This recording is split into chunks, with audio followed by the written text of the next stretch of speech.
Meus irmãos, boa noite, com a graça e a paz de Jesus. Vamos dar continuidade à série de mensagens pregadas no Evangelho de João. E quero te convidar, então, a abrir a palavra de Deus em João 18, do verso 28 a 38a. João 18, do 28 ao 38. Eu vou fazer inicialmente a leitura do versículo 36. Entretanto, nós faremos a exposição de todos os versículos. Por hoje, ser uma quarta-feira e o tempo ser um pouco mais curto, eu irei dar menos ênfase em alguns versículos e outros versículos uma ênfase maior. Diz assim, então, o verso 36. Jesus respondeu: o meu reino não é deste mundo. Se o meu reino fosse deste mundo, os meus ministros se empenhariam por mim, para que eu não fosse entregue aos judeus. Mas agora o meu reino não é daqui. Senhor nosso Deus, nosso Pai, nós te agradecemos pela tua palavra que é viva e eficaz. Que o Senhor venha me usar da maneira que o Senhor quer e que tudo que venha a ser falado aqui venha a ser para a tua honra e para a tua glória, Senhor. Abre os nossos corações, nos dá entendimento da tua palavra, fala conosco, para que acima de tudo nós venhamos colocar tudo que vai ser pregado aqui em prática. É isso que nós te pedimos. No nome de Jesus, amém. Irmãos, nos capítulos anteriores, nós vemos aí o julgamento de Jesus. E depois dele ser julgado no tribunal religioso, Jesus agora é levado para o pretório romano para ser julgado no tribunal político. E o termo pretório indica o quartel-general de um governador romano. Agora, no Evangelho de João, nós vamos perceber uma ênfase maior a Pôncio Pilatos, sendo mais destacado esse diálogo entre Pilatos e Jesus. Ele era governador da Judéia, Pilatos, nomeado então pelo imperador Tibério, em 26 depois de Cristo, cerca de 4 anos antes desses acontecimentos. E ele permaneceu no poder até o ano de 37 depois de Cristo. Pilatos era um homem fraco, que tentava encobrir sua fraqueza, ostentando obstinação e violência. Ele se envolveu em atitudes que repetidas vezes ofenderam a opinião pública judaica. E sua gestão foi marcada ali por diversas rebeliões sangrentas. Então Jesus agora é levado até Pilatos, já sentenciado ali pelo tribunal religioso, acusado então de blasfêmia e de perturbação contra as autoridades romanas, contra César. Então, porém, era necessário que depois desse julgamento religioso, Jesus fosse levado à presença do governador romano, a fim de que esse confirmasse então a sentença dos judeus. E os judeus dependiam então de Pilatos para colocar em execução a sentença contra Jesus. Lembrando que tanto no tribunal religioso quanto no tribunal civil, Jesus, embora condenado, ele deixou bem claro que os juízes eram culpados e não ele, Jesus. Ele sim era inocente. Então, diante desse contexto, eu quero destacar alguns pontos hoje. Em primeiro lugar, a hipocrisia dos acusadores de Jesus. O verso 28 diz o seguinte: depois levaram Jesus da casa de Caifás para o pretório. Era cedo de manhã. Eles não entraram no pretório para não se contaminar, pois somente assim poderiam comer a Páscoa. Das 3 horas da manhã até o amanhecer, Jesus teria ficado ali retido na prisão. Então, nessa mesma hora, Marcos vai dizer no capítulo 15, que o Sinédrio então se reuniu. E a intenção deles era despachar Jesus para Pilatos antes que as multidões em Jerusalém ficassem sabendo do que estava acontecendo. Além do que, tudo tinha de terminar antes do sábado. Tudo isso na sessão da madrugada. Uns poucos minutos ali foram suficientes. E foi provavelmente ali realizada essa assembleia, essa reunião para dar uma aparência de legalidade aos procedimentos corruptos que tinha marcado aquela sessão noturna, na calada da noite, né? Nada diferente do que acontece no nosso Brasil. Quando o Congresso quer aprovar alguma coisa, de repente, às vezes, eles até se reúnem sem que ninguém saiba para aprovar aquilo que diz respeito a eles. Nada diferente do que acontece no Brasil e em muitos países por aí. E aqui, então, nós observamos a hipocrisia daqueles homens diante daquela situação. O 28b que nós lemos vai dizer que eles não entraram no pretório para não se contaminar, pois somente assim poderiam comer a Páscoa. Para eles, entrar no pretório era algo muito perigoso no sentido de que eles poderiam se contaminar com alguns objetos que estavam ali dentro e que pertenciam então ali ao Império Romano. E é comum encontrarmos muitas vezes pessoas em nossos dias que são excessivamente zelosas a respeito de procedimentos e cerimônias exteriores, enquanto elas são escravas dos seus pecados e da sua detestável imoralidade. Muitos são até ativistas religiosos. Muitos, por exemplo, e nós vemos no contexto, às vezes, de igreja, que se apoiam em seus cargos, funções, e que muitas vezes em casa são verdadeiros monstros. Terríveis maridos, terríveis mulheres, e não fazem o que deveriam fazer, mostrando uma coisa através do seu cargo, através da sua posição, até dentro da própria igreja, em casa é completamente diferente, diante dos seus vizinhos, diante das pessoas que o conhecem, diante das contas que se tem que pagar, diante do SPC, Serasa, diante dos cartões de crédito, das operadoras, das credoras, enfim, se escondem muitas vezes em uma determinada função. Existem também aqueles que se reconhecem errados em alguns aspectos das suas vidas e esforçam-se muitas vezes para fazer coisas certas, muitas vezes com excesso de zelo, e em outros aspectos da sua vida, eles fazem completamente o contrário, são negligentes, são hipócritas. E esse tipo de zelo, muitas vezes, resulta na sua própria condenação. Então, meus irmãos, nós devemos orar diante dessas coisas, para que nós sejamos iluminados pelo Espírito Santo, para que a gente não haja, muitas vezes, dessa maneira. Porque nós somos pecadores, porque nós somos falhos. Muitas vezes nós olhamos muito para o erro do outro, mas esquecemos de olhar para os nossos próprios erros. E se nós não tivermos cuidado, nós passamos a agir também da mesma maneira que aqueles homens estavam agindo no julgamento de Jesus. Então, que nós sejamos, então, prontos a pedir que Deus nos ajude para que nós não venhamos viver um cristianismo deformado, uma mera religiosidade, um mero ativismo religioso, de uma maneira, às vezes, ativista. Então, a gente tem que tomar muito cuidado com essas coisas, que essa espécie de religião pode ser acompanhada, muitas vezes, por um intenso zelo e dedicação, mas que muitas vezes não é correta aos olhos de Deus. Os fariseus, eles davam dízimo do hortelã, do cominho, mas negligenciavam os preceitos mais importantes da lei, que era a justiça, a misericórdia e a fé. Os mesmos judeus que desejavam matar Jesus, olha só a hipocrisia, temiam contaminar-se na sala de julgamento de uma autoridade romana e se esforçavam muito para observar a Páscoa. Sabe, meus irmãos, eu vou confessar uma coisa para vocês, e que eu tenho meus dilemas teológicos. Eu acho que todo mundo tem os seus dilemas teológicos. E às vezes eu passo noites sem dormir pensando em alguns dilemas teológicos. E toda vez que eu leio sobre o povo de Israel, estava falando isso para a Fernanda, às vezes me incomoda muito. Porque foi o povo escolhido por Deus. É o povo que foi lá atrás no Êxodo liberto da escravidão do Egito. É o povo que muitas vezes foi protegido por Deus ao longo da sua história.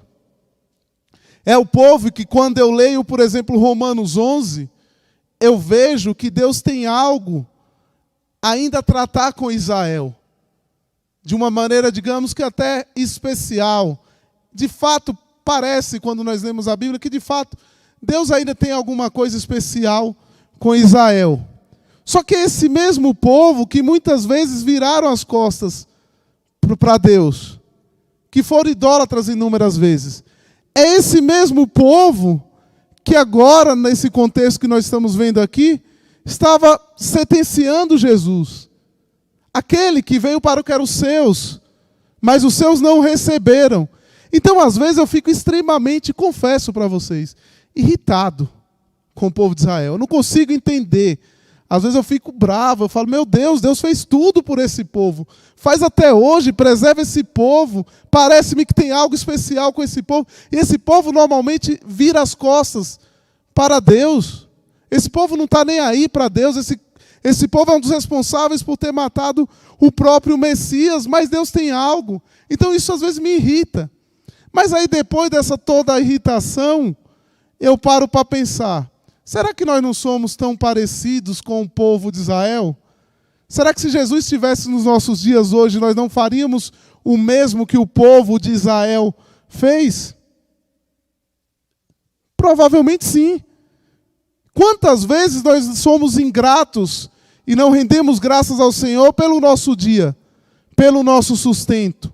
Nós somos tão parecidos com aquele povo de Israel. Quantas vezes nós não idolatramos pessoas, familiares, nossas funções, às vezes dentro da própria igreja, nosso próprio conhecimento, sabe? Idolatria é isso, é colocar qualquer coisa acima de Deus. Nós somos tão parecidos. Então, meu dilema e minha, digamos, revolta contra o povo de Israel acaba caindo quando eu olho para mim e quando eu olho para a gente e percebo que nós somos tão pecadores como. Será que nós não negamos Jesus muitas vezes em nossas atitudes, em nossos relacionamentos, dentro do nosso próprio casamento, dentro do nosso próprio relacionamento com o vizinho, com o patrão? Então, no final é um dilema que eu falo, meu Deus, no final eu caio por terra e Deus mostra que não adianta ficar revoltado com esse povo, porque eu também sou tão parecido, e nós somos tão parecidos com esse povo de Israel. Então percebe aqui, diante de Jesus, a hipocrisia ali daqueles homens que negavam ali, que negavam, que tinham um desejo ali de matar Jesus, mas ao mesmo tempo não queriam se contaminar com as coisas religiosas. Percebem isso? Então esse é o primeiro ponto que nós observamos, que é esse lado hipócrita daqueles homens. E em segundo lugar, do verso 29 e 30, nós observamos aqui as falsas acusações. O 29 diz, então Pilatos saiu para falar com eles e perguntou, que acusação vocês trazem contra este homem? Eles responderam, se não fosse malfeitor, não teríamos entregue ao Senhor. Pilatos era então o quinto governador da metade ali meridional da Palestina. Ele era governador no sentido dele ser um procurador, governando ali sobre uma província imperial, e como tal respondia diretamente então ao imperador. Pilatos não era alguém tão diplomático assim. Era orgulhoso, era cruel, e lá em Mateus tudo indica também que Pilatos era alguém, como a sua esposa, muito supersticioso. Ele odiava os judeus com toda a sua força. Embora a sua culpa fosse grande nesse julgamento, ela não era tão grande quanto a de Anás e de Caifás no início do capítulo 19. Por isso ele odiou ter que agradar ali os judeus e ceder ali ao seu pedido dos judeus a respeito de Jesus. E por outro lado, bem no fundo do seu coração, ele estava com medo deles e da possibilidade de que pudessem usar sua influência contra ele. Ele estava totalmente preocupado com o seu cargo. Ele até desejava fazer justiça, o que a justiça lhe pedia. Especialmente se ao fazer isso, pudesse ali envergonhar os seus inimigos que eram judeus. Mas somente até esse ponto. Quando sua posição é ameaçada, então ele se rende. Mais um ato de hipocrisia aqui do governador Pilatos. E isso nos chama a atenção para que nós também não sejamos, muitas vezes, hipócritas em relação aos nossos cargos que nós ocupamos. Não digo só em relação à igreja, mas em nossos cargos no trabalho, no dia a dia. Cuidado para que a gente não venha colocar a nossa posição, nosso cargo, acima do que deve se colocar, acima do amor ao próximo, acima do amor a Deus, acima de todas as coisas. Cuidado se você tem agido assim no seu trabalho, querendo fazer o mal a outras pessoas. Cuidado se você tem feito isso pensando somente na sua posição e no cargo que você ocupa. Você pode fazer isso diante dos homens, mas Deus está vendo todas essas coisas. Então, muito cuidado com isso. E então ele se dirige, ele dirige ali a primeira pergunta aos judeus acusadores. Que acusação vocês trazem a este homem, contra este homem? Então os judeus ali, eles elencaram, se vocês forem ver, uma série de acusações contra Jesus, que poderiam ser resumidas em duas: pecado contra Deus e um pecado contra César. Os judeus vão continuar. No verso 30 eles responderam: se este não fosse malfeitor, não teríamos entregue ao Senhor. O 31 diz: então Pilatos disse: leve-no daqui e julguem-no, segundo a lei de vocês. A que os judeus responderam: não nos é lícito matar alguém. Os membros do Sinédrio, eles entenderam muito bem a pergunta aqui de Pilatos. Fica claro por sua resposta: não temos direito então de executar ninguém. Por meio dessa resposta, eles deixaram claro que o tipo de castigo que eles desejavam que fosse aplicado nada mais era do que a pena de morte. Embora, sob a lei romana, tivesse o direito de pronunciar essa sentença, eles não tinham ali o direito de executá-la. Diferente, por exemplo, do caso de Estevão, que eles simplesmente tomaram a lei nas próprias mãos, como é dito lá em Atos 7:58. Percebe mais uma vez a hipocrisia e a irregularidade daquele julgamento de Jesus? Percebe a maldade daqueles homens, daqueles religiosos? Só que tudo o que estava acontecendo ali estava nos planos de Deus. O verso 32 vai nos dizer: isso aconteceu para que se cumprisse a palavra de Jesus, significando com que tipo de morte estava para morrer. Aqui João está fazendo menção ao seu capítulo 4, verso 14 e 15, que vai dizer lá: assim como Moisés levantou a serpente no deserto, também é necessário que o Filho do Homem seja levantado, para que todo aquele que nele crê tenha a vida eterna. O evangelista Mateus vai dizer no capítulo 20, 19, que ele foi entregue aos gentios para ser zombado, açoitado e crucificado, mas que no terceiro dia ressuscitaria.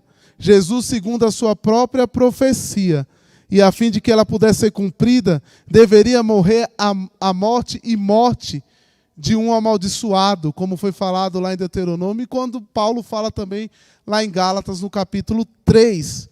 Era o plano de Deus, para que Jesus passasse por tudo aquilo. Tudo que estava ocorrendo não estava fugindo do plano de Deus. É o próprio Deus que leva Jesus à cruz. É o próprio Deus que entrega o seu Filho à morte. A ira de Deus foi colocada ali sobre Jesus. Isaías vai dizer que foi do agrado de Deus esmagá-lo, fazendo sofrer. Tudo isso como oferta pelo nosso pecado. Então, o fato de Deus também ter entregado o seu próprio Filho para a morte, não isentar também os judeus e os romanos a responsabilidade da morte de Cristo. Tanto que os judeus vão falar: crucificam, crucificam. Então são os romanos também que acabam ali, dando ali a sentença de morte de cruz ao próprio Cristo. Não isenta a responsabilidade. Eles são tão responsáveis como Judas foi responsável de ter entregado o Filho de Deus. Ai daquele que entregasse Jesus. E Judas fez isso. Mas tudo isso aconteceu com um propósito. Deus quis. Foi do agrado dele que Cristo passasse por morte e morte de cruz. E nos versos seguintes, Pilatos é confrontado, então, pela realidade acerca de Cristo. Quando você passa a observar os versos 36 a 37, ele é confrontado acerca de algumas verdades. Primeiro, pela realeza de Cristo, quando você olha para o verso 33 a 37. Pilatos está diante de Jesus. Mesmo Jesus ali cheio de hematomas, pela crueldade que ele foi tratado pelo Sinédrio na noite anterior, Jesus é o Rei dos Reis. Alguém que é maior do que o próprio César, cujo reino é eterno e cujos limites extrapolavam ali o Império Romano. E você percebe aqui a sequência do diálogo. O 33 vai dizer: Pilatos entrou novamente no pretório, chamou Jesus e lhe perguntou: você é o rei dos judeus? E aqui é possível que houvesse um tom de zombaria nessa pergunta. Zombaria não dirigida a Jesus, mas aqueles que faziam a acusação contra aquele prisioneiro. É como se Pilatos estivesse dizendo: você é o rei dos judeus? Que acusação absolutamente ridícula. Porém, ao mesmo tempo que ele faz essa pergunta, ele queria uma resposta. Só que Jesus, antes que pudesse ali ser respondida, dá uma explicação. E aí o 34, olha só o 34 e 35. Jesus respondeu: essa pergunta vem do Senhor mesmo, ou foram outros que lhe falaram a meu respeito? Pilatos respondeu: por acaso sou judeu? A sua própria gente e os principais sacerdotes é que o entregaram a mim. Que foi que você fez? Jesus se recusa a responder com um simples sim ou não, a menos que Pilatos esclarecesse a natureza do reinado que ele tinha em mente. Pilatos poderia estar perguntando: você é um rebelde ou você é um rei messiânico? E aí o 35 vai dizer aqui que Pilatos respondeu: por acaso sou judeu? Resposta indignada, talvez mostrando ali um desprezo pelos judeus. Que foi que você fez? O final do 35 vai dizer. Pilatos aqui estava insatisfeito, de fato, com as acusações do Sinédrio contra Jesus, e desejava saber ali o que estava por detrás daquelas acusações das autoridades judaicas. Só que a ironia é que, mesmo desprezando os líderes judaicos e desconfiando deles, ele acaba por adotar a mesma postura daqueles homens. Mais uma vez, nós percebemos uma hipocrisia no julgamento de Jesus e nos faz questionar as nossas atitudes também. Como nós temos agido, como eu falei anteriormente, com as nossas relações. Com nossos irmãos de igreja, com os nossos chefes, com os nossos empregados, com nossa esposa, filho, marido. Como nós temos agido na nossa situação. E é sempre importante, nós aprendemos aqui, que nós devemos olhar primeiro para nós mesmos. O que nós estamos fazendo? É muito fácil olhar para o outro, como eu já falei, para o pecado do outro, mas é muito difícil quando nós lemos a palavra de Deus e a palavra de Deus nos acusa. É muito difícil. A nossa natureza pecaminosa odeia muitas vezes ser confrontado pela palavra de Deus. E Jesus vai além dessas indignações e dessas perguntas de Pilatos. No 36 ele diz: Jesus respondeu: o meu reino não é deste mundo. Se o meu reino fosse deste mundo, os meus ministros se empenhariam por mim, para que eu não fosse entregue aos judeus. Mas agora, o meu reino não é daqui. Jesus não responde à pergunta anterior do verso 35. O que você fez? Em sua resposta, Jesus volta à pergunta de Pilatos, registrado no verso 33. Você é o rei dos judeus? Pilatos indicou que não ele, mas a nação judaica e o Sinédrio acusaram Jesus, então, de conspiração política. Agora fica com Jesus a tarefa de explicar, então, a natureza do seu reinado para Pilatos. E Jesus dá alguns propósitos. Quando ele fala que o meu reino não é deste mundo, ele está dizendo, sim, claro, que ele era rei. E a mesma resposta é expressa no verso 37. Você diz que sou um rei. Mas aqui ele diz que não é deste mundo.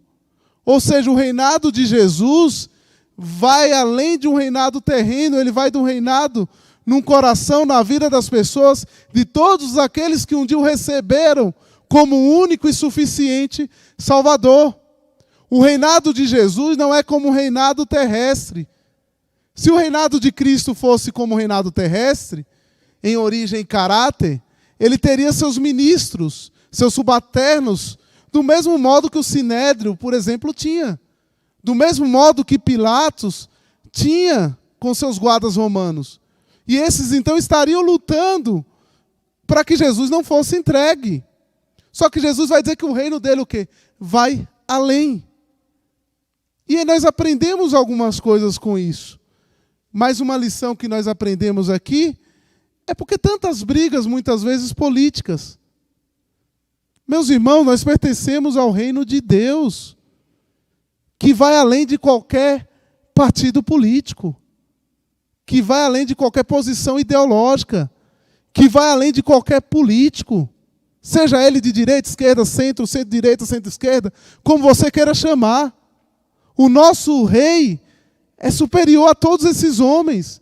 O reino de Cristo já está no nosso coração daqueles que um dia entregaram a Jesus. Por que às vezes tanta preocupação política? Eu não estou falando que nós temos que negligenciar a política, não.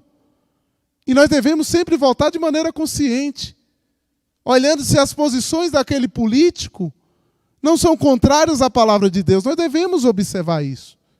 Sim, mas nós não devemos idolatrar político algum. Nenhum. Seja ele quem for. Porque o político é humano. Porque o político vai falhar. E muitas vezes ele vai te desagradar. Eu mesmo, que sou apaixonado por político, eu gosto de estudar política. Já tive meus partidos, meus políticos, e que me decepcionaram. E que hoje eu não faço questão nem de ir às urnas por causa de alguns deles. Porque muitas vezes minha confiança estava nesses homens e mulheres. Mas quando a gente passa a entender que o nosso Deus, o nosso Jesus, ele é rei, essas questões são irrelevantes. E a gente, como igreja, vai ter que passar aquilo que Deus quer que a gente passe. E ponto final. É isso que nós aprendemos aqui. Pilatos estava preocupado com as questões políticas, os judeus preocupados com as questões religiosas. Mas Jesus está falando, meu reino vai além disso tudo, Pilatos. Meu reino vai além de César. Meu reino vai além do Sinédrio. Meu reino é maior do que tudo isso. Você não faz ideia do que é o meu reino. E eles continuam então conversando. O 37 diz, Pilatos perguntou, então você é rei? Jesus respondeu, o Senhor está dizendo que sou rei. Eu para isso nasci, para isso vim ao mundo, a fim de dar testemunho da verdade. Todo aquele que é da verdade, ouve a minha voz. Havia um quê de ironia aqui na pergunta de Pilatos. Mas ele não estava preparado para a resposta de Jesus, que introduziu aqui então um conceito de verdade. Pilatos é surpreendido. Pilatos, ele mesmo assim não conseguia entender como um homem podia falar do seu reinado se não era um rei terreno. Pilatos, portanto, quer saber se esse prisioneiro é de fato um rei. E muitos até hoje não entendem. Muitos judeus até hoje esperam a vinda do Messias. E eles estavam confiados no Messias que viesse para destruir o Império Romano e para que reinasse nessa terra. E Jesus responde aqui dizendo a Pilatos, você diz que eu sou um rei. E aqui é muito claro no contexto, essa resposta, que Jesus não estava tentando permanecer neutro. Aqui o contexto deixa claro que Jesus, ao responder, você diz que eu sou rei, definitivamente ele estava querendo dizer a Pilatos que estava correto, que ele, Pilatos, estava correto de dizer que o prisioneiro ali, ele, Jesus, possuía uma autoridade. Observe o que segue. Para esse propósito, eu nasci. Então o significado é, eu de fato sou rei, Pilatos. Eu nasci exatamente para esse propósito. Deus é rei. Ele é soberano. Ele é criador. Ele é sustentador de todas as coisas. Nós servimos ao Rei dos Reis. Pilatos não entendia. Pilatos estava morto de seus delitos e pecado. Pilatos estava preocupado com seu cargo político. E quantos não entendem? Porque estão preocupados com tantas outras coisas por aí que esquecem de se preocupar de fato quem é Jesus. E nesta noite eu quero concluir então com o verso 38. A parte A, quando você vê ele não satisfeito, Pilatos, e continua ali então, ele perguntando o que é a verdade, no verso 38. Ele tentou aqui usar uma pergunta então filosófica.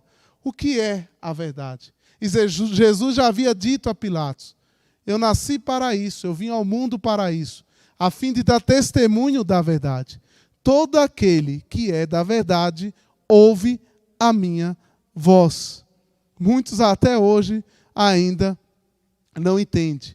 E eu concluo pensando em algumas reflexões dessa última pergunta aqui de Pilatos. Talvez você ainda não tenha reconhecido e não tenha se rendido a Cristo por causa das suas várias questões filosóficas que têm invadido então o seu coração. Talvez porque você somente quer um Jesus terreno, que faça suas próprias vontades. Um Jesus que você tenha respostas instantâneas e que te faça muitas vezes prosperar. Talvez você ainda não se rendeu a esse Cristo por causa disso. Talvez porque você tem sido um religioso, porque de fato ainda não reconheceu o Rei dos Reis como único e suficiente Salvador. Talvez seja tudo isso. Tantas questões, quantas desculpas nós escutamos de pessoas quando nós pregamos o Evangelho para elas. Mas eu não quero, porque os cristãos fazem tudo de errado por aí. Sabe, são tantas as desculpas que nós escutamos, mas nesta noite Deus está te chamando ao arrependimento. Receba essa verdade que é Jesus. Receba Jesus como seu único e suficiente Salvador. Não seja um hipócrita como os membros do Sinédrio foi. Não endureça o seu coração como Pilatos fez. Não esteja só preocupado com a sua posição social, com o seu cargo, como Pilatos estava. Pense em tudo que foi pregado nesta noite e arrependa-se dos seus pecados. Seja salvo. Viva uma vida sem peso. Foi por isso que Jesus foi morto, crucificado, pelos nossos pecados. Mas ele ressuscitou. E vivo ele está. E um dia ele virá buscar a tua igreja. A maior diferença de Jesus para qualquer outro Deus que você vê por aí, que se diz ser Deus, que se diz ser o Salvador, é que todos eles morreram e não voltaram para mostrar nada. Só que o nosso Rei, que é Jesus Cristo, ele morreu. Ele foi crucificado, mas ele ressuscitou. E vivo ele está. E um dia ele virá buscar a tua igreja, Maranata, ora vem Senhor Jesus, e que nós venhamos então ser gratos a esse que é o Rei dos Reis, esse que não possui o reino terrestre, esse que vai além de qualquer ideologia, de qualquer partido ou político que exista hoje. Esse é o nosso Rei. É nesse Rei, Jesus Cristo, que nós cremos e nós agradecemos, porque um dia ele nos alcançou através da sua graça. Senhor, obrigado pela tua palavra, que é viva e eficaz. Obrigado porque um dia o Senhor decidiu mandar o teu Filho para morrer pelos nossos pecados, mas que foi crucificado e que ressuscitou ao terceiro dia. Nós somos gratos, Jesus, pela tua obra na cruz. Nós somos gratos porque nós não merecemos tamanha salvação, mas por amor, por graça, o Senhor nos alcança. E nós nos rendemos a ti, Senhor, respondendo então ao teu chamado para uma vida, Senhor, de santidade, uma vida de renúncia. Que nós, Senhor, venhamos viver preocupados mais com as coisas do teu reino, não com as coisas deste mundo. Que o Senhor nos livre, muitas vezes, de sermos hipócritas e nos preocuparmos somente com nós mesmos. Que nós possamos ter piedade, que nós venhamos olhar para o próximo com um olhar de compaixão entendendo que nós somos tão pecadores quanto, Senhor. Nos ajuda, Senhor, nas nossas limitações. Obrigado, Senhor. Obrigado pela Tua palavra. Obrigado pelo Teu Filho Jesus. E por isso nós te agradecemos. No nome dele, de Jesus. Amém e amém. Que Deus os abençoe.